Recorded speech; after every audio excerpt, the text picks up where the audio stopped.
He told us that. He's kind of concerned because he wants to know if he did something so bad that you wouldn't even allow him around your dog.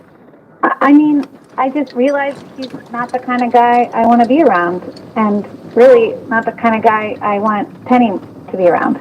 Penny is my dog.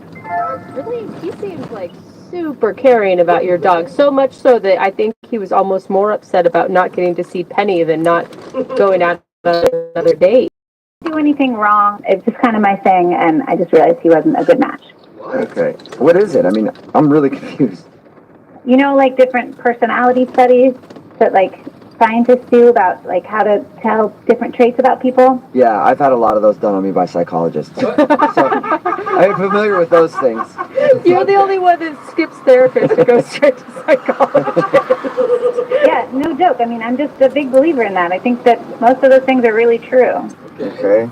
So did you make him take some kind of psychological test or an evaluation or something? No, I just have a little thing that I do to get to know people a little bit better. Ooh, what is it? I want to know. Well, there's this one study, and it's literally like 99.9% correct all the time. I read about it, and then I've been like paying attention to my life, and this is like always true. Okay. And it's that you can tell about somebody's personality based on the pizza toppings that they order. Right? And where did you see this study? I read about it in Newsweek first. Okay. And then I looked it up, and it's like the study was really well done. But in my life, like, I mean, I've been doing this for a couple years now, paying attention to what people order on their pizza, and it's true. Like, exactly what they say. Like my friends, my like ex-boyfriends, like it's all true. Like what they say matches up with what people like on their pizza. Yeah, but it's like, I mean, it's kind of like astrological signs. Like those definitions are always so vague that they could probably work for anybody. These have been really specific. And at first, I would try to ignore it. Like, you know, try to go out with guys who, their pizza toppings.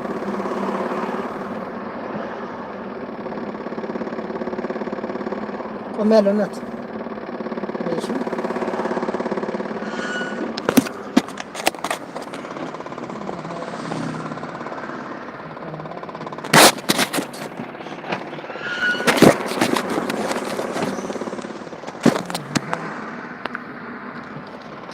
ده له شغل؟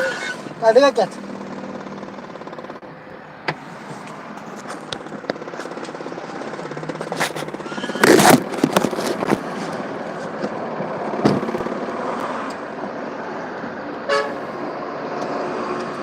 ترى هذا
معلمي بسنة معلمي.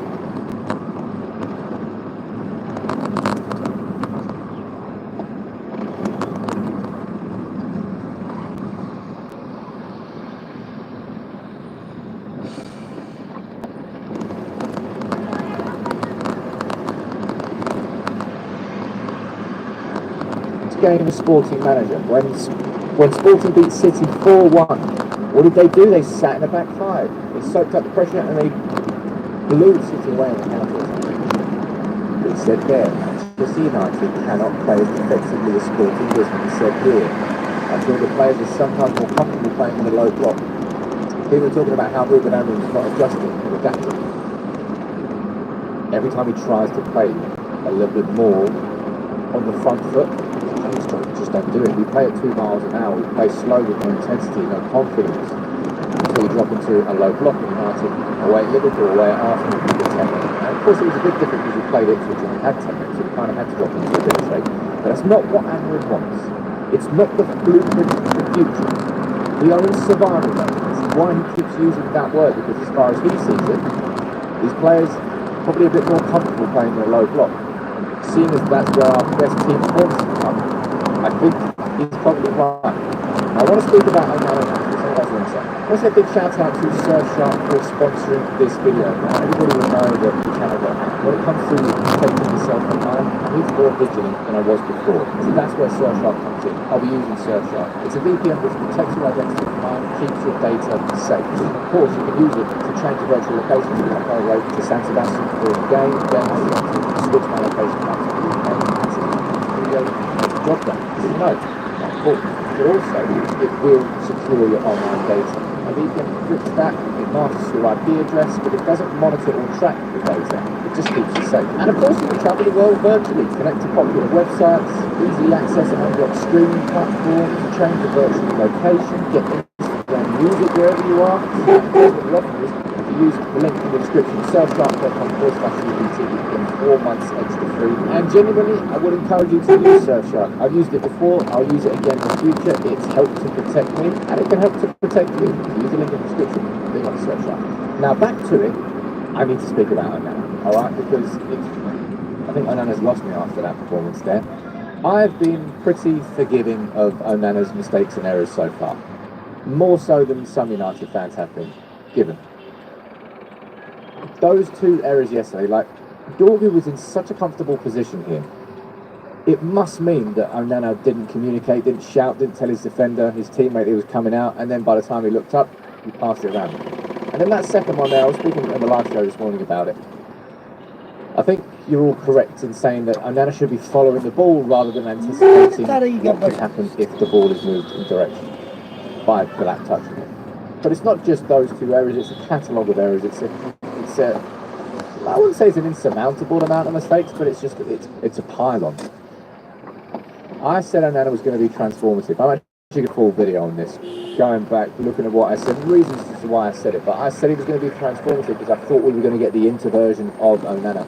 And like so many other players who were good before they came to the club, he sort of disappeared within himself. I think United will be looking for a new goalkeeper. I don't know whether that's going to be able to happen this summer, but I'm not on a sort of a top level scale. I don't know how United approach it, but Onana, I think I'm done. Sorry. Now, next up I want to speak about Garnacho, because that attitude from Garnacho in that game, well, not in that game, sorry, in the reaction to being substituted, because he was actually very good when he played. And that's why he was frustrated when he was taken off. Now, Amorim spoke about it after the game. He was saying it was cold, it was wet. You've seen the video as well. Garnacho sort of signaling to the bench, I'm going to go down the tunnel and change my shirt. Right? Amorim explaining that, we scored 2 set pieces. That's why I kept Hoyland and Xerxes on, because I wanted to keep our threat from the set pieces. And as soon as we scored a 3rd goal from the set piece, the only goals we scored in that game were set pieces, we were vindicated, as we were, because we won. To Garnacho after whatever happens, but for me the thing that was most disappointing was this on Instagram. After that, was about an hour after the game, no, not an hour after the game, an hour after he was substituted, still, instead of congratulating his team, it's a photo of how disappointed he was to be substituted. And then about an hour ago, this morning, comes the important 3 points, thumbs up. Obviously, after someone's had a go, just realise the errors in their way. But for Garnacho to just think about himself first, at a time time when his team has just won 3-2, you're just looking in the wrong direction, man. Get off social media. It is not helping you, your game, your relationship with United fans, or anything to do with your professional football career. That's why maybe sort of deactivated Twitter and do the same thing on Instagram. But that one go down well with Daniel. I'm interested to see what the reaction from Daniel and also what the reaction from John Atchell is for the first time, or will be the last time. Now next up I want to speak about the importance of Twitter. Anybody who's been a subscriber for long enough knows that I have defended consistently and constantly defended Bruno, and I always will, even against Roy Keane, who went a bit nuts with Ian Wright. I feel like that's a separate video unto itself. I think it's actually really quite unfair from Roy Keane. And I think a lot of the criticism towards Bruno has been unfair. I think the fact that we are 15th and he is captain, therefore means he is responsible for that, but where would we be now? I dread to think how far we would have dropped if it wasn't Bruno dragging us back up. Yesterday he was incredible. As far as the captain goes, in a 3-2 win over Ipswich, who are 17th in the league. I realise this, I'm not saying it's the measure of a Manchester United captain. But this man deserves to be in a United team that is cooking. Not in a United team that is in the swamps. I would love to see him in maybe 2, if he's here. Will Bruno still be the same Bruno in 2 years' time? I don't quite know. But it's going to be a crying shame if Bruno Fernandes isn't a Manchester United player at a time where we're genuinely going to get tired. Because he absolutely deserves it. And somebody who will learn from this big mistake that he made against Ipswich is of course Patrick Hall. And he'll learn from that club. And it sucks because he's now going to miss it for the next 3 games because he's been a real breath of fresh air. You look at Dorgu on the left-hand side and you go, I can't wait to have that on the right-hand side. I can't wait to have that as a right centre. I can't wait to have that as another central midfielder. It's sort of not a gateway, but sort of an indicator of what could happen if we had a squad full of players like Dorgu. It was a late challenge, it was a high challenge. Maybe his foot skipped off the turf because it was but it was a red line. Alright? Still like something will come back and we will struggle to replace him because there was nobody else inside the squad who offered the same thing down the left. Now, what are the points you think we should be taking off from that game, or do you think I've run through? Let me know what you think, and I say a big shout out to Sir for sponsoring the video. Make sure you sell 4 months off. It's back a deal.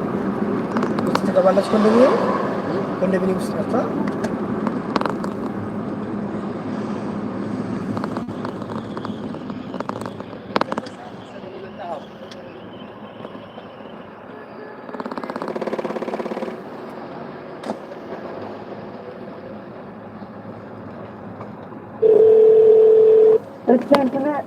Hi, Antoinette. How are you? This is Jubal from Brook and Jubal in the Morning. I'm sorry, what? This is Jubal from Brook and Jubal in the Morning. How can I help you? Well, I actually wanted to talk to you because one of our listeners sent us an email about you. Are you sure you have the right number? I think so. Yeah, this was the number that I was given. Your name's Antoinette, right? Yes, it is. Okay, yeah. Then I definitely have the right number because you recently went out on a date with a guy who listens to our show, and you haven't been calling him back. So he emailed us to see if we could get you on the phone. Joe? No, it's not.